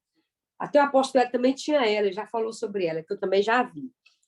Existe uma fotografia que a escada que descia os anjos quando estava ali com Jacó, ela era um DNA. E Deus, aquela guerra, quando Deus perguntava qual é o seu nome, e ele disse Jacó, usurpador, enganador, mentiroso. Isso eu sou. Ele estava dizendo, em mim há essa iniquidade. Meu DNA é contaminado com essa iniquidade. E então, ele lutou. E a Bíblia vai dizer que o anjo atingiu a sua coxa. Tá? Sabe por que o anjo atingiu sua coxa? Porque o caminhar de Jacó era vacilante, como diz aqui em Hebreus 12. Para que aquele que manca não se desvie, o mancar espiritual, andar mancando com Deus, tá? E, pelo contrário, seja curado. E ali, Jacó, foi endireitado o seu caminho. O Senhor criou caminhos retos para os seus pés. E o Senhor curou aquele defeito que ele tinha no seu DNA, na sua genética. É tanto que o Senhor diz, não chamarás mais Jacó, mas sim Israel. Entendeu agora? Que tremendo. O Senhor mudou a genética de Jacó. O Senhor mudou o DNA distorcido. O Senhor fez uma purificação na genética dele. E a coxa é o sinal de que o Senhor endireitou a sua caminhada com ele, a partir de então. Por isso que Paulo vai citar o texto dizendo, sendo assim, porque ele vai começar a falar sobre as provas revelam o amor do Pai. Esse texto de Hebreus 12, depois vocês leem, ele vai falar que o filho, tá, que não recebe orientação, não aceita a orientação do Senhor, que vive sem orientação e sem direção, ele é um filho bastardo. Essa é a bastardia espiritual. Não sois mais filhos, mas filhos ilegítimos. Então, eu entro diante da maldição da bastardia física lá do Velho Testamento. No Novo, então, eu entro debaixo da maldição da bastardia espiritual. Quando eu não tenho uma direção, eu não tenho uma orientação de alguém, porque ele vai dizer, aqui no versículo 8, suportar as dificuldades, aceitando-as como disciplina. Deus vos trata como filhos. Ora, qual filho que não passa pela correção do pai? Mas se estáis em orientação, da qual todos têm tornado participantes, então não sois filhos legítimos, mas bastardos. Entendeu agora? Além do mais, tínhamos nossos pais humanos que nos educavam. E ele vai falar sobre isso. Então, quando eu não aceito a disciplina do Senhor, me revolto com a correção do Senhor, então eu deixo de ser um filho legítimo. E então eu vou cair na bastardia espiritual. Entendeu aí? Por isso que quando eu começo a questionar muito a Deus sobre as correções que vêm sobre mim, quando Ele quer me endireitar, então eu me revolto com Deus, deixo os caminhos, saio e tal. Eu estou sendo um filho bastardo. E aí eu não entro na Assembleia dos Santos. E aí o meu DNA, ele não é transformado. Porque no final do caminhar, que ele vai dizer aqui no versículo 11, toda correção de fato no momento em que ocorre, não nos parece ser motivo de contentamento, mas de frustração. Mais tarde, no entanto, produz fruto de justiça e paz. Justiça, olha a justiça de novo. O fruto da justiça, que destruiu o fruto da iniquidade, que é o que se opõe à justiça de Deus. Quando eu começo a ser corrigido por Deus, eu começo a tratar essas iniquidades em mim. Então, agora, os frutos de justiça, que antes eram frutos que se opõem à justiça de Deus. Então, no entanto, o fruto da justiça e paz para todos aqueles que por ele foram disciplinados. Entendeu? Agora, a diferença? Então, aqui, o Senhor está querendo nos dizer que muitas das correções que nós passamos é Ele tirando, limpando essa iniquidade em nós, nos purificando dessa contaminação. Mas Deus estabelece a distinção. Aí você vai me perguntar. Aí o Senhor diz que a justiça tem como parte de essência julgar, né? E o Deus disse assim, portanto, onde houver caminhos distorcidos, haverá uma continuação divina aliando a pessoa, que é o que nós falamos. Enquanto eu tenho o caminho distorcido, o Senhor entra para trazer esse alinhamento. E isso é o quê? É correção. E ele vai dizer, no momento que eu entrar para corrigir, não vai ser fácil. Vai trazer descontentamento, mas fique firme. No final, você produzirá frutos de justiça e paz. Então, o Senhor diz que este alinhamento se manifesta em juízos, provas, tribulações e desertos, que é a correção que Paulo vai nos dizer lá em Hebreus 12. Porque eu sou Deus, o teu Deus. Porque eu sou o teu Deus, que visita a iniquidade dos pais sobre os filhos, até a terceira e quarta geração dos que me aborrecem. Aí você pensa assim, mas então o meu pecado daqui à terceira e quarta geração acabou, foi extinto. Não. Quando você está vencendo essa iniquidade, ele faz com que você abra a porta e ela se instala novamente na sua linhagem geracional. Nos ciclos, lembra dos ciclos que você cai? De geração em geração, ela renova as iniquidades para perpetuar. Tá? Note que Deus não está falando dos ímpios. Quando ele fala, eu visito a iniquidade dos pais, ele está falando para o povo dele, Israel. Quando ele estava ali no Monte Sinai, lembra disso? Ele escreveu essa nas tábuas da lei. Entendeu agora? E aí, o pecado é tão somente fruto da iniquidade. Ele é a parte superficial e visível de algo que está profundamente arraigado. Olhamos muito para o pecado. Como libertadores, tá, Ana? Nós olhamos não para o pecado. Nós olhamos para a porta que foi aberta, que deu origem ao pecado. Irmãos, tiramos os olhos do pecado. O pecado é o último estágio da iniquidade instalada em uma geração. Tá? Então, o pecado são os galhos, o exterior de uma grande árvore, que vai crescendo e se fortalecendo de geração em geração. Nessa ilustração, a iniquidade é a verdadeira raiz da grande árvore, onde surge todo o mal em nós. E na raiz onde devemos lançar o machado. Lembra daquele versículo? Que o machado está afiado para cortar. Mas é essa árvore. Mas Deus estabelece a distinção. Aí você vai falar, qual que é a distinção entre iniquidade e pecado? Né? Como Ana Mendes diz, o fruto não é a mesma coisa que raiz, concorda? Nem a origem é a mesma coisa daquilo que se torna visível.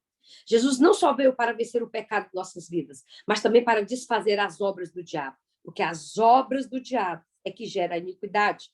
Quando Moisés clama a Deus para ver sua glória, o Senhor se manifesta a ele e ele diz, Senhor, Senhor, forte, misericordioso e piedoso, tardio irar-se e grande misericórdia e verdade, que mantém a misericórdia a milhares, que perdoa a iniquidade, a rebelião, o pecado, e que de nenhum modo terá por inocente o perverso. Então, iniquidade, rebelião e pecado são coisas distintas. Um princípio que nós temos que entender, como grande fonte de libertação em nossas vidas, é que Deus não trata o mal de uma forma genética. Ele é extremamente específico e é assim que devemos agir contra o reino das trevas. Uma das grandes tragédias, diz Ana Mendes, do corpo de Cristo, é que a maioria das pessoas se conforma com orações genéricas. Perdoa os meus pecados em nome de Jesus, amém. Pecado é praticado de umas... Então, você tem que dar nome a cada um dos pecados.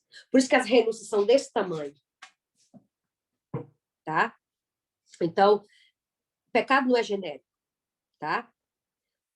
Senhor, perdoa-me por tudo que fiz no passado. Ou talvez, Senhor, perdão por todos os pecados da minha área sexual, perdão por todos os pecados da minha área financeira. Não, não é assim. Não é assim que o Senhor, apesar de Deus ouvir a intenção do nosso coração, nos perdoar e nos conceder salvação eterna, as bases legais que operam contra nós não são superadas com frases genéricas. O Senhor, ele é misericordioso. Mas o nosso inimigo, não. Deus quer que sondemos os nossos corações. Lembra que Davi disse, Senhor, sonda o meu coração e vê se há em mim algum caminho mau. Caminhos distorcidos, lembra aí agora? Caminhos torcidos de iniquidade. E compreendemos, Deus quer que sondemos nossos corações e compreendemos o mal e suas consequências na mesma dimensão. Tá? Então, ele quer que nós entendamos. Ele não quer que o diabo tenha o menor direito legal sobre nós. Irmãos, a ação de Satanás em nós, ela precisa ter uma base legal. Ele não tem, assim, esse poder de sair nos tocando. Quando alguém diz para nós, olha, eu acordei, tinha um demônio, ele pegava, ele me enforcava, ele fazia isso, ele fazia aquilo. Opa! Eu já peguei pessoas que apanhou durante a noite, acordou com hematomas, sufocado, as mãos, assim, ó, irmão, ficou no pescoço da pessoa. Para isso acontecer, esse tipo de ataque, há uma base legal para isso. Tá? Cada parte, Jesus morreu por nossa liberdade total. Então, toda parte da cruz, cada parte da cruz de sua paixão está relacionada às diferentes áreas nas quais Cristo pagou o preço por nós, para que entremos em total plenitude com ele. Cristo não só conquistou o perdão dos nossos pecados, mas a cruz representou uma obra integral na qual cada parte do nosso espírito, de nossa alma e do nosso corpo corpo é redimida pela obra da cruz. Amém? Porque Isaías 53 vai dizer, porque ele levou sobre si todas as dores, enfermidades, ele foi ferido por causa das nossas transgressões, esmagado por causa das nossas iniquidades, e o castigo que nos tirava a paz estava sobre ele. Aí já paz, já fala da alma, e com as suas chagas fomos curados. Com tudo isso, o Senhor queria quebrá-lo, sujeitando ao sofrimento. Quando ele colocar sua vida em expiação pelo pecado, ele verá uma linhagem que viverá por longos dias, né? A gente vai ver que nessa passagem de Isaías, vamos ver como a cruz abrange uma série de conceitos dos quais nós devemos ser libertos e redimidos, tá? Existe iniquidade voluntária, iniquidade consciente, existem vários tipos de iniquidade, tá? Iniquidade inconsciente, iniquidade, ela é parte do espírito do homem. Isso aí é que pega. Tá bom? Porque quando há iniquidade no meu espírito, o meu espírito é impedido de conectar com o espírito do Pai. Porque a obra da cruz, ela veio para ligar o meu espírito de volta ao terceiro céu, ao meu Deus, o Deus Elohim, o Deus Criador. Porque o pecado, ele nos destituiu, ele nos desligou de Deus, tá? A iniquidade é espírito, o homem é espírito, alma e corpo, né? Então, precisamos entender que o ser humano é uma máquina viva, impressionante, complexa e maravilhosa ao mesmo tempo.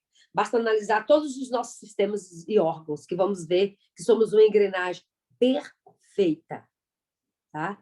Eu vou procurar um videozinho que eu achei maravilhoso, que é uma explicação de uma neurocientista dos códigos que é encontrado na nossa genética, que tem a assinatura de Deus. Achei maravilhoso. Eu vou mandar para vocês.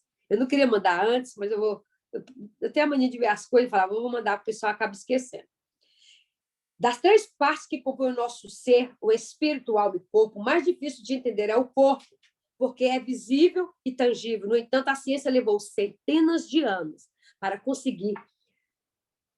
A mais fácil de entender é o corpo, tá? O corpo, porque é tangível, ele é real, né? Ele é tangível, ele é palpável. No entanto, a ciência levou centenas de anos para conseguir decifrá-lo e entendê-lo. E ainda existem mistérios a ser solucionados, principalmente na mente, né, Ângela? É que o homem só pode ser entendido de forma integral, isto é, combinando os três aspectos que compõem. Ignorar um deles, necessariamente, é cair em erro. Por isso que a ciência não é capaz de entender as conexões que unem o corpo e o espírito, porque o desconhece totalmente. O corpo, como sabemos, é composto de uma série de componentes que o faz funcionar corretamente. Da mesma forma, a alma e o espírito são corpos intangíveis, altamente complexos, tá? Que devemos conhecer para receber a vitória que Cristo consumou para nós. Muitos erros de milhões de cristãos são devidos à falta de conhecimento dessas duas partes fundamentais do nosso ser. Em algumas teologias, ensina-se que a alma é composta da mente, das emoções e da vontade. Já o espírito envolve a comunhão, intuição e consciência. Tanto a alma quanto o espírito não são mais do que duas áreas enormes, praticamente desconhecidas, que a grande maioria decide ignorar sua profundidade para não se complicar. Infelizmente, essa atitude é o que mantém milhões de pessoas ligadas a desertos e tribulações sem encontrar uma saída. Outros, um pouco mais versados na investigação dessas áreas, tentam dar uma explicação à opressão demoníaca nos crentes. Compararam o homem tripartite com o tabernáculo de Moisés. Eles fazem correlação do corpo como sendo o ato, do templo, a alma, como lugar santo, e o espírito como lugar santíssimo, onde a presença de Deus vivia na Arca da Aliança. Dessa forma, eles explicam que um cristão pode ser atacado ou oprimido por demônios em seu corpo. Da mesma forma que pessoas de todos os tipos entraram nos atos do templo, isso também explica os espíritos de doenças que operam afligindo o corpo físico. Eles argumentam que a alma sendo como lugar santo, no qual os levitas e sacerdotes entraram. Também há acesso demoníaco de espírito que aflige a alma, como espírito de medo, depressão, raiva, etc. Eles acrescentam que o espírito do homem só pode ser possuído por Deus ou pelo diabo e que não há mistura. Uma vez selado em seu espírito pelo espírito da promessa, o espírito se torna absolutamente puro. O problema só será enraizado a partir desse momento na alma e no corpo. Enquanto compartilho, diz ela, essa teologia com meus irmãos, doutores em libertação, acredito que Deus está nos levando a uma investigação profunda das áreas do espírito que não foram reveladas nestes últimos séculos e que, se foi feito o ensino, não foi propagado popularmente. Considero o espírito em apenas 3 partes principais: comunhão, intuição e consciência. É o mesmo que pensar que o corpo humano é apenas cabeça, tronco e membros. Paulo menciona em sua primeira carta aos Coríntios que existe um corpo natural e um corpo espiritual. E ele diz também que existe um corpo de pecado. Lembra disso? Tanto como um ou outro são formados por complexidade de órgãos e sistemas que conectam entre si. Irmãos, nós temos meus órgãos espirituais, eu tenho todos os órgãos espirituais. Sabia disso? Que existe um corpo espiritual no meu corpo, que é matéria. Sabia disso, né? Então, nós temos corpo, alma, espírito. Esse corpo, matéria, se relaciona com esse primeiro, com a terra, que é o primeiro, vamos dizer, esse primeiro céu. A alma se conecta, os demônios se conectam, a minha alma ao segundo céu. E o meu espírito se conecta quando ele é religado, quando ele é ligado de volta, né? Ele é ligado ao Espírito de Deus, ao terceiro céu, tá? E Paulo vai dizer, então, amados, porque temos tais promessas, purifiquemos-nos de toda contaminação da carne e do Espírito. Alguém tem aí 2 Coríntios 7:1, para a gente encerrar? Porque Paulo vai dizer, então, amados, porque temos tais promessas, purifique-nos de toda contaminação da carne e do Espírito, aperfeiçoando a santidade no temor de Deus. O que é que ele está querendo nos dizer, então? Que há, sim, contaminação em nosso espírito. Né? E ele vai dizer em 1 Tessalonicenses 5:23, é o mesmo Deus da paz o santifique completamente e todo o seu ser, espírito, alma e corpo, sejam mantidos irrepreensíveis para a vida do nosso Senhor Jesus Cristo. Uma coisa importante que eu vou deixar aqui para nós continuar na próxima aula. Nós vamos estudar alguns componentes nisso aí, tá? Porque tudo isso, irmão, está ligado ao sangue, está ligado ao DNA, está ligado à genética, está ligado a algo que se chama iniquidade. Por isso que eu entrei nesse assunto. Não adiantava a gente entrar na guerra pelo sangue e dar uma tangente e sair de maneira, né, sorrateira. Nós entendemos aqui nesses 2 textos que existe contaminação espiritual, tá? Da qual nós devemos limpar o nosso espírito. Deus quer operar uma santificação nas 3 partes do nosso ser. Quando Jesus ressuscitou, o corpo dele não ficou no sepulcro. E a palavra de Deus diz que nossos corpos, eles seriam transformados de glória em glória. E não se iluda, nós ressuscitaremos corpo, alma e espírito. Tá? Por isso que Paulo vai dizer, porque o Deus da paz o santifique todo o corpo, alma e espírito. Essa mania que nós temos, declarar, dizer que a carne não se purifica, que a carne não se rende, ela se rende em nome de Jesus. Entendeu agora? Vamos parar com essa fortaleza em nossa mente de que o corpo, de que a carne não se rende. Ela vai se render, porque Paulo vai dizer que a cada nível de glória nós temos os nossos corpos purificados. Amém? Então, nós vamos ficar por aqui para a gente entender por que é tão importante a genética, então, para Deus. Deus criou corpo, alma e espírito. Jesus ressuscitou. E uma das coisas, irmãos, mais importantes que você, como cristão, deve saber é que Jesus está como homem sentado à direita do Pai. Não é só um espírito. Quem acredita nessa filosofia são os espíritos kardecistas, nova era. Que Jesus é espírito evoluído, é isso, aquilo. Jesus é um homem. Ele é um homem. Por quê? Porque o verbo se fez carne e habitou entre nós. E esse verbo ressuscitou e foi levado aos céus. E está sentado à direita do Pai. Uma das coisas mais importantes na guerra contra os demônios é saber que Jesus veio como homem e venceu as trevas. E ele venceu pelo testemunho. Isso que é importante. A gente entender que o meu corpo, que a minha genética, tá? Ela é importante, sim, para Deus. Amém? Então, nós vamos parar por hoje por aqui. Semana que vem nós vamos tentar finalizar, tá bom? Se alguém tiver alguma pergunta, tá bom? E aí nós vamos falar um pouquinho mais sobre iniquidade e aí a gente vai finalizar trazendo essas explicações melhor para a gente, tá bom? Que Deus abençoe você. Oi, amada. Deixa eu perguntar uma coisa. Então, se a gente for pensar, a iniquidade, se tiver uma iniquidade, nós jamais vamos chegar a essa questão dessa dimensão de glória, né? Sim, por isso que nós temos que ir buscando vencer e extirpar essas iniquidades em nós. Sim. Para que nós cada dia mais aproximemos de nos tornar a estatura de varão perfeito, que Paulo vai dizer que quando nós olharmos para o nosso reflexo, chegarmos ao ponto de ver a face de Deus. Nossa!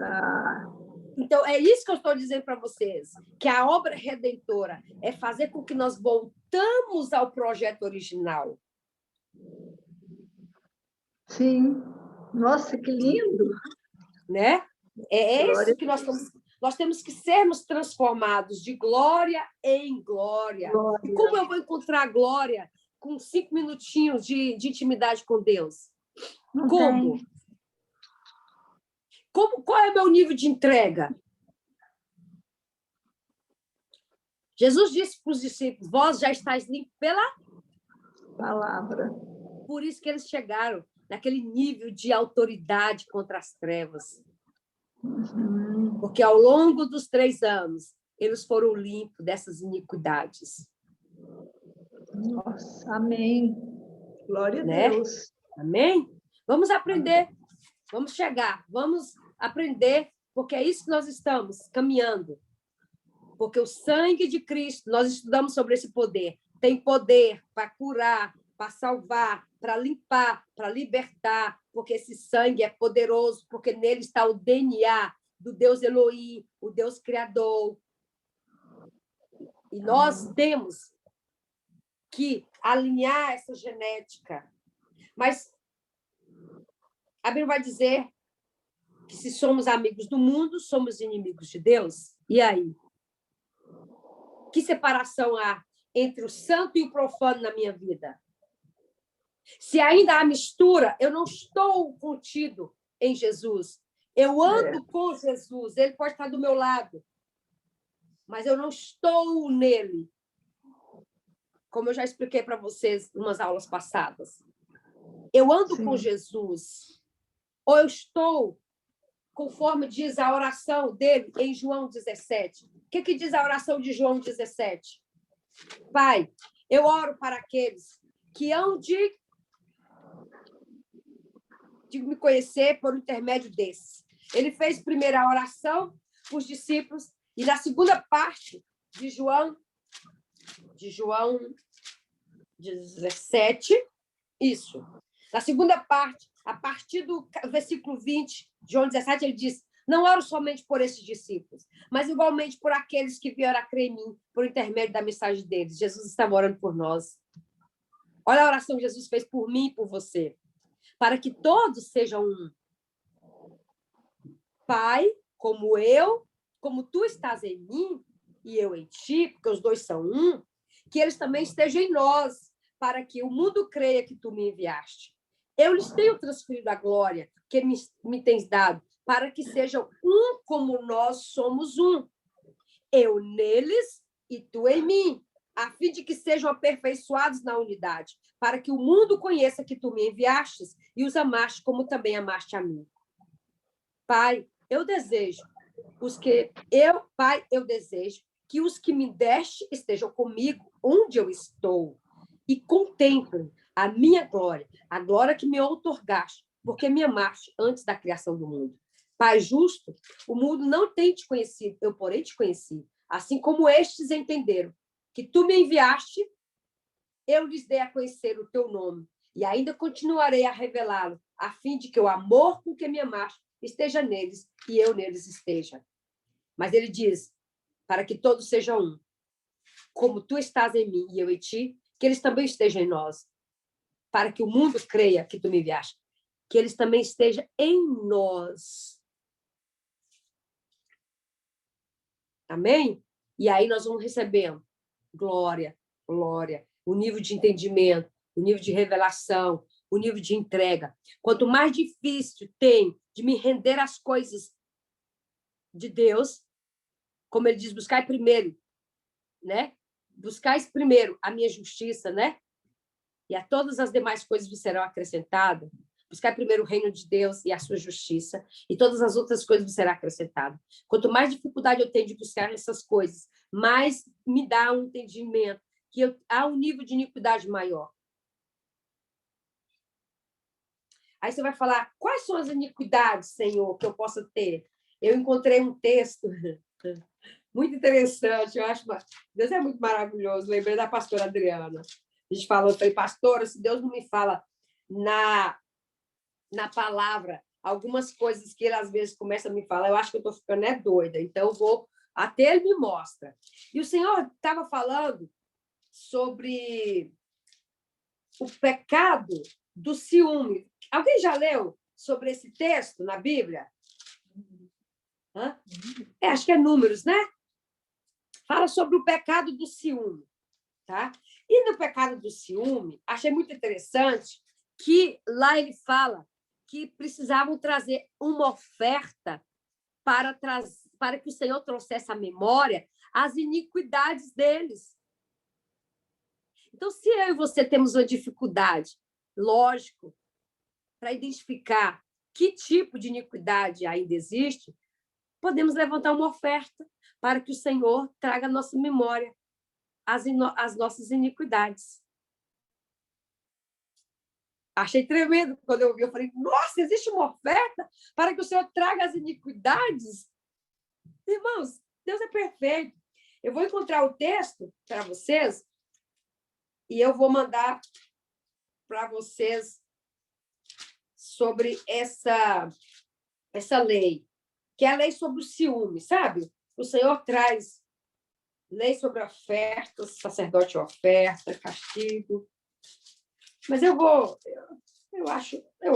mandar para vocês, tá bom? O texto sobre o ciúme, tá? E aí vocês vão achar interessante, porque nesse texto sobre o ciúme também, há um ritual que o sacerdote fazia para a libertação e para a descoberta. E havia uma maldição para a mulher que mentia. Número 5. É número 5, a irmã achou aqui. Amém. Número 5:11. A oferta pelo ciúme.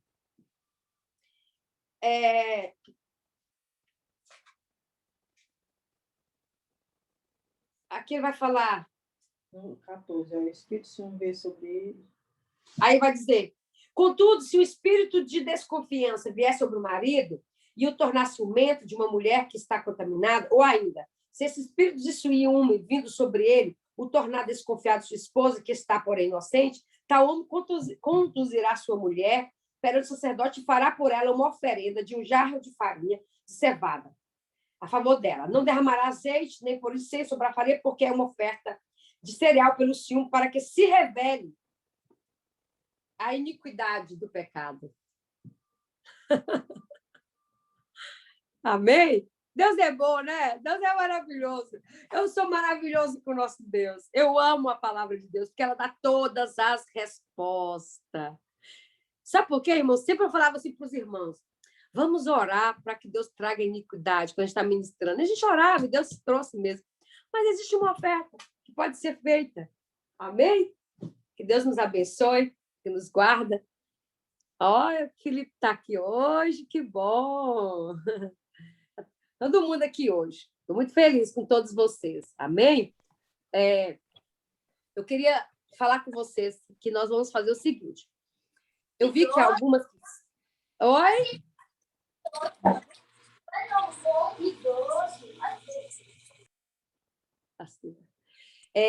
Eu quero falar com vocês. O que vocês acham da gente deixar a nossa aula na segunda-feira? Boa? Porque eu vi que algumas irmãs têm culto na quinta, né? Para mim está ótimo. Para mim também tá bom, não? O que vocês acham? Vocês coloca lá no grupo para mim, tá bom assim? Tá. Vamos fazer uma votação, tá bom? Concordo. Ó, a Renata disse que melhor segunda, a Ângela também, a Ana tinha me falado, a Patrícia que está aqui também. Aí vocês me falam. Aí a gente vai fazer assim. Ó, a gente vai entrar todo o Rosh Kodesh, amém? E a gente tem aula na segunda. E vamos entrar no dia de Rosh Kodesh. E eu estou querendo também para a gente entrar no dia da virada do trono. Pode ser? Para a gente fazer nossa renúncia? A gente vai falar sobre o trono, e aí a gente faz a renúncia. Então, a gente vai começar a quebrar esse ciclo em nome de Jesus. Amém? Então, a gente vai fazer uma aula na segunda, tá? Aí a gente vai ter uma vamos dizer que é uma festa no Rosh Kodesh, tá? Vamos fazer uma aula no Rosh Kodesh, uma aula na virada dos tronos. Mas vamos fazer no dia. Combinado assim? Porque no portal. Porque a data tem que ser específica. Amém? Tudo bem? Ai, então, glória Deus a Deus. abençoe. Deus abençoe. Amém. Ora aí para nós aí, Ângela. Ora aí para nós. Vamos encerrar. 21, né? Amém. Senhor, nós te agradecemos, Senhor, por mais Amém, uma Jesus. aula. O Senhor está abrindo os céus ao nosso favor e derramando, Senhor, tesouros escondidos. Amém, Senhor, em Jesus. nome de Jesus, nós pedimos que cada dia mais o Senhor venha trazer a tua revelação, abrindo Amém, os olhos Jesus. do nosso entendimento. Amém, Jesus. Ó Pai, conhecer a tua boa, agradável e perfeita vontade. Que a Amém. sua bênção esteja sobre cada um aqui, Pai, e que o Senhor venha trazer uma bênção, Senhor, sobre a vida da pastora Uda, pela disponibilidade dela de estar nos ajudando, Senhor, como libertadora, Senhor. Que nós possamos cada dia mais, Senhor, sermos instrumentos nas tuas mãos, Senhor. Em nome de Jesus, nós te agradecemos, em nome de Jesus. Amém. Amém. Deus abençoe, tá bom? Amém. Fica com Deus. Beijo para você. Amém. Com Deus também.